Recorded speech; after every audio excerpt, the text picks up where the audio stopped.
Saya mulai memupuk keinginan untuk cita-cita tinggal di desa, yaitu menjalani kehidupan tani, ternak, dan lain sebagainya.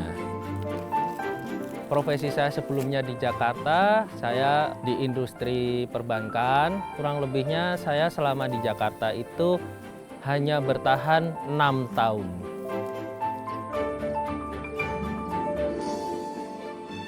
Yang aku rasakan selama aku hidup di desa ini, aku bisa mempelajari rasa cukup. Karena itu yang jarang sekali dimiliki pribadiku dulu. Tapi setelah kita di sini, kita belajar hidup minimalis, hidup dengan rasa syukur, hidup dengan rasa cukup gitu. Kita nggak perlu embel-embel yang lain untuk melabeli diri kita gitu.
Cima mau bantu Mami?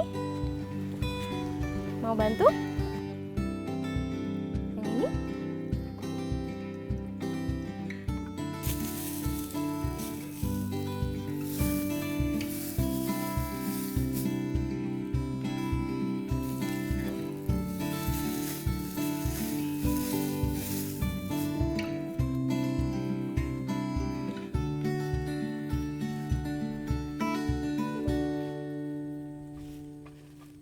Oke, nama saya Alfius Aries Ahmad, biasa dipanggil Ius. Dan ini istri saya. Malika Larasati, boleh panggil Laras aja. Kami kesibukannya sekarang mengelola Omah Sebumi full time. Jadi ini adalah sebuah rumah sederhana, rumah kampung yang kebetulan kami punya kelebihan ruang dan juga kami petani.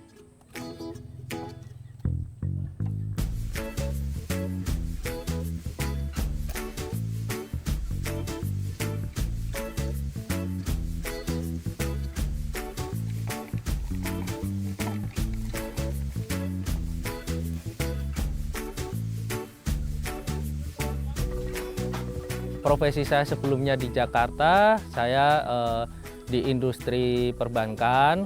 Jadi saya pernah sebagai internal audit, lalu juga pernah jadi finance analyst. Total kurang lebihnya saya selama di Jakarta itu hanya bertahan 6 tahun. Istilahnya kayak akarnya itu adalah cita-cita masa kecil saya, karena saya itu dulu suka main game Harvest Moon. Nah, berawal dari situ, lalu cita-cita itu tumbuh dan berkembang. Saya semakin jatuh cinta dengan desa itu ketika saya KKN, waktu masih mahasiswa dulu. Di situ saya mulai punya ketertarikan desa, dan saya mulai memupuk keinginan untuk cita-cita tinggal di desa dan hidup seperti orang desa pada umumnya, yaitu menjalani kehidupan tani, ternak, dan lain sebagainya.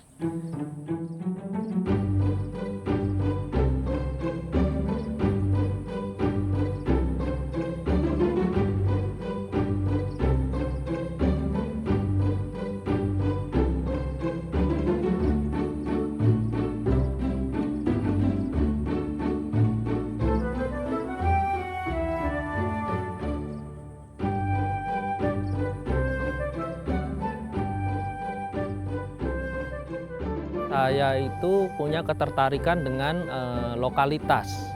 Jadi saya kepengen konsep unsur lokalnya itu yang paling menonjol. Jadi kalau namanya kita di desa ya kita kepengennya rumah kampung aja yang sederhana, bahannya kayu. Tapi kayunya kita juga pilih yang kayu-kayu yang bekas saja. Kenapa kayu bekas? Pertimbangannya pertama kualitas. Yang kedua tentunya juga kita meminimalisir lah ya namanya menebang pohon itu. Dan yang paling penting saya itu kepengen ngasih experience utamanya untuk anak dan istri saya, lalu untuk semua tamu yang singgah bahwa kita itu jangan malu dan jangan takut menggunakan barang-barang bekas. Selagi memang kualitasnya itu masih bisa kita pakai, kita kembali lagi kita mempertimbangkan fungsinya. Yang penting itu fungsinya, selebihnya kreativitasnya kita.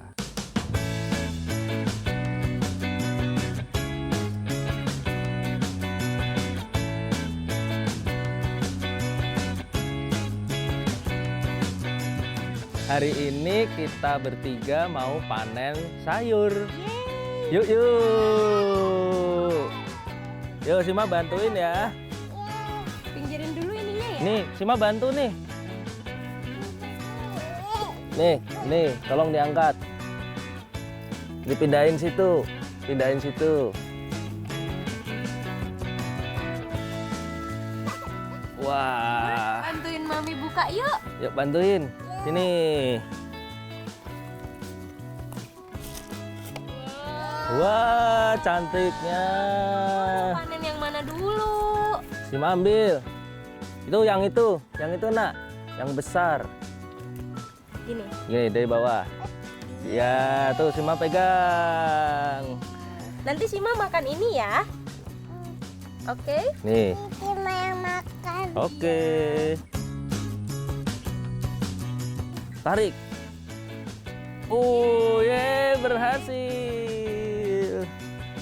Lagi, yang ini papi bersihin. Terima kasih. Tuh, sawi sendok. Sawi sendoknya, ya. Yeay, dapet. Sima makan ya.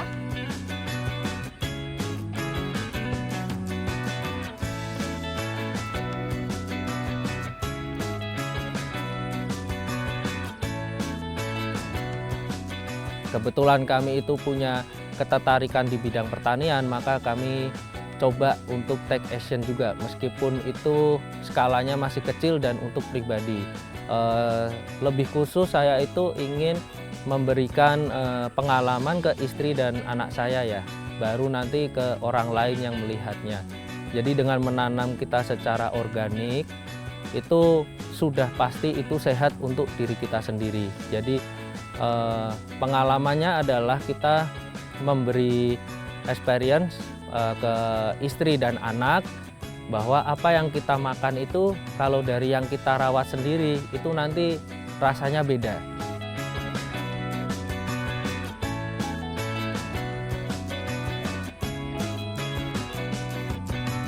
Wow, berhasil. Tapi tidak panen terong yuk. Ayo, yuk. Taruh.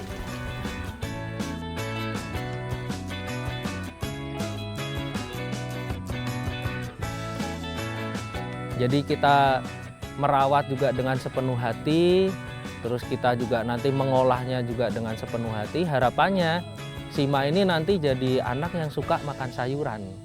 Ya, jadi kita sesederhana itu aja deh. Tapi kita take action.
Kalau untuk yang organik ini karena kami sadar betul skalanya masih kecil, jadi untuk kita konsumsi pribadi ya.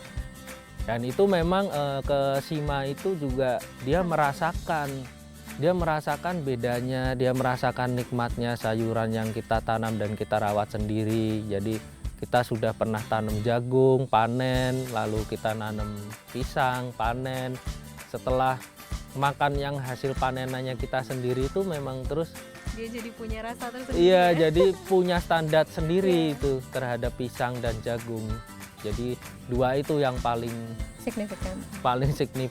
paling berkesan buat mungkin pengalaman makannya Sima itu.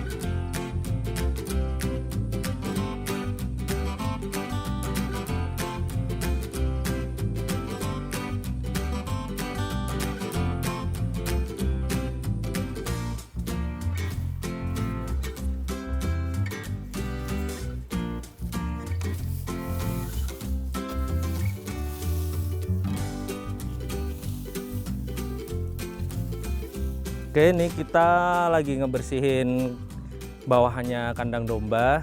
Jadi ini udah kurang lebih 1 bulan. Aromanya udah mulai naik, menyebar. Udah saatnya kita bersihin supaya domba-domba juga nyaman. Nah, yang beginian ini kotoran, terus sisa makan, itu kita nggak buang. Kita mau pakai lagi untuk di lahan pertaniannya kita. Jadi kita mau jadiin pupuk. Nah, ini harus pakai proses fermentasi dulu.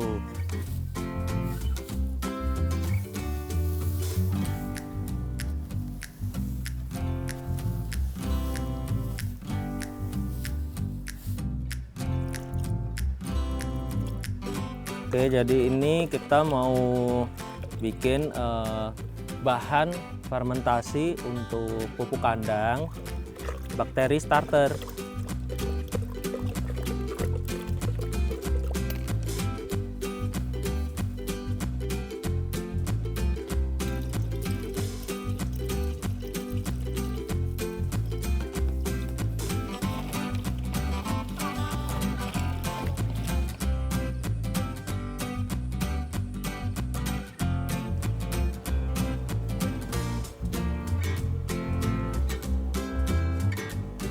Oke, bawahnya boleh juga kita kasih cairan ini untuk meredam amoniak.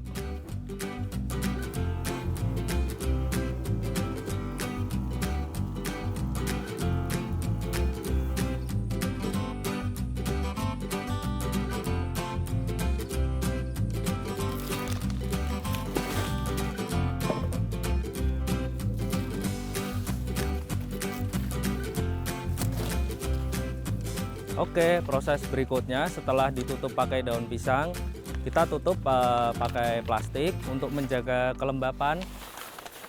Nah, ini prosesnya kurang lebih 2 bulan sampai 3 bulan.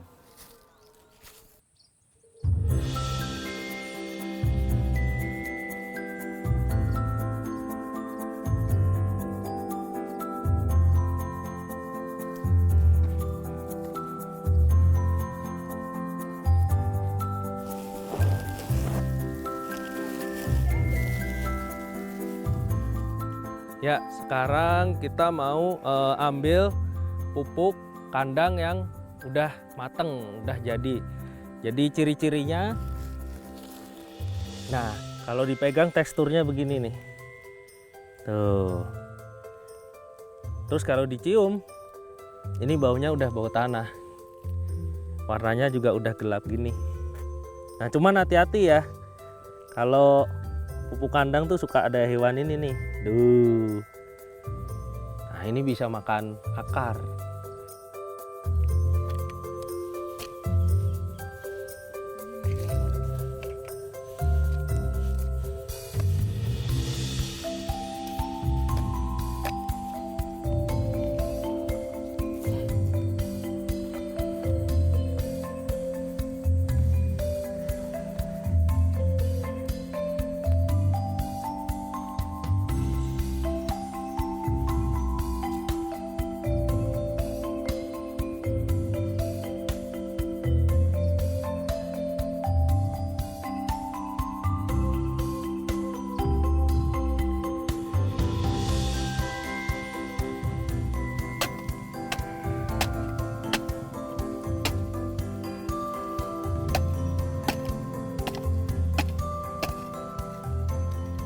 Nah, ini adalah karakteristik asli tanah di sekitaran sini.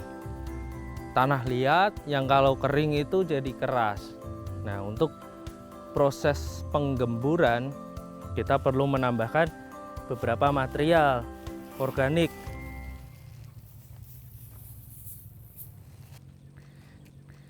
Kita langsung tabur aja.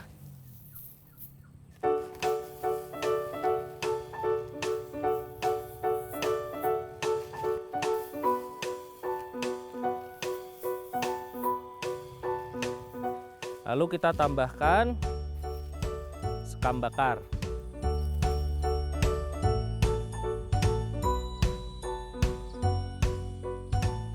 Jadi menurut saya berkebun itu nggak cuman sekedar kita menumbuhkan tanaman untuk kita konsumsi. Jadi di situ ada tanggung jawab, kita belajar disiplin, kita belajar proses.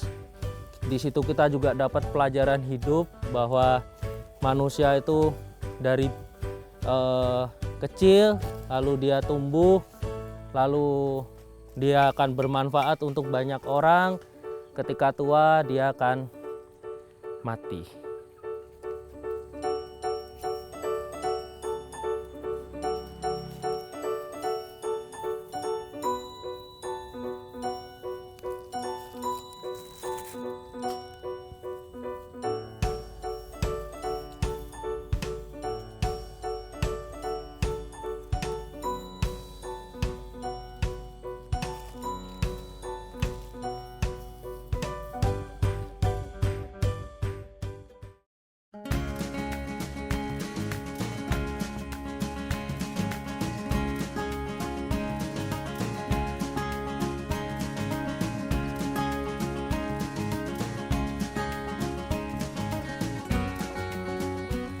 Sima sama Mami, yuk kita siramin tanaman cabai di lahan.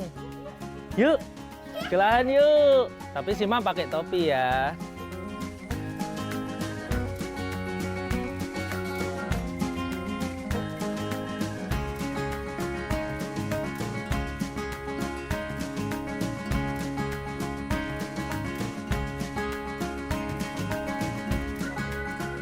Papi dulu ya, yang turun ya.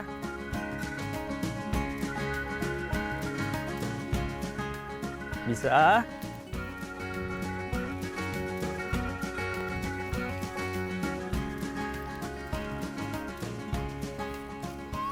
Yeay, Sima berhasil.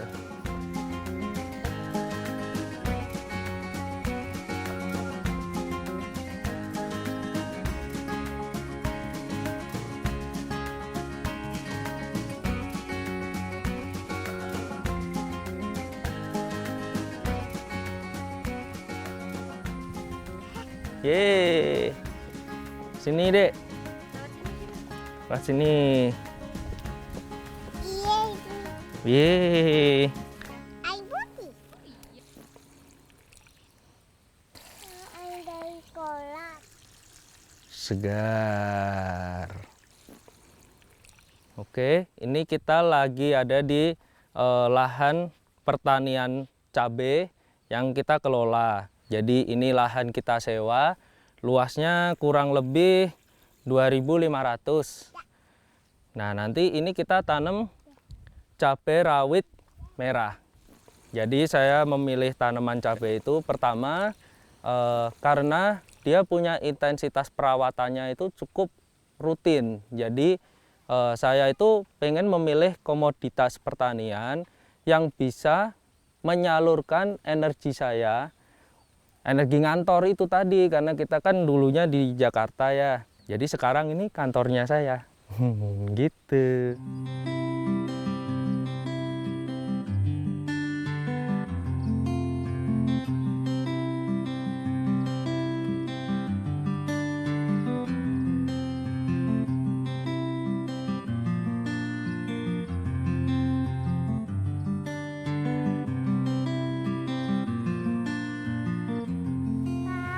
Ya, yuk Papi sini yuk, yuk. Yuk sini. Ya, jadi sekarang ini lagi musim kemarau ya, teman-teman. udah sekitaran sebulan lebih nggak ada hujan turun. Cadangan air kita juga udah mulai menipis. Jadi kita ini tinggal nunggu giliran jadwal buka air.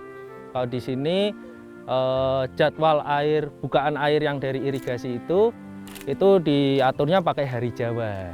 Jadi Pon, Wage, Kliwon, nanti jatahnya mana-mana. Ya moga-moga aja sumber airnya masih tercukupi untuk sampai musim hujan lagi. Tuh sampai kering tuh.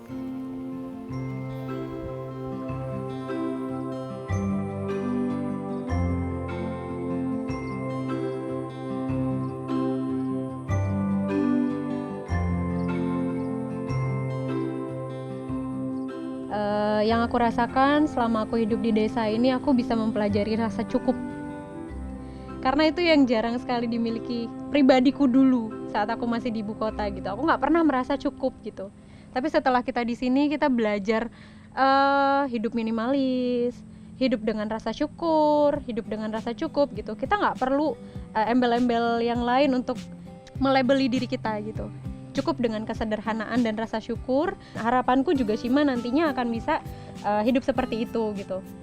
Ya, rasa syukur dan rasa cukup itu perlu untuk kita hidup dimanapun nantinya gitu.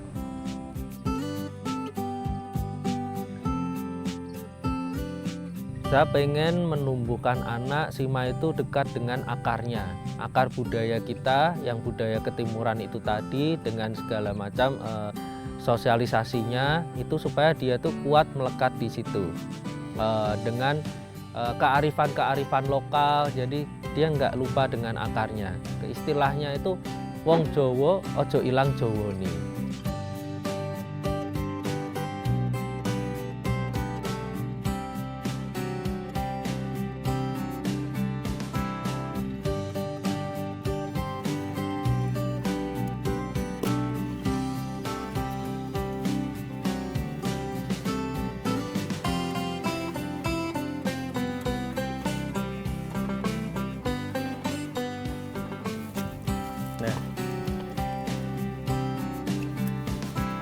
Nih,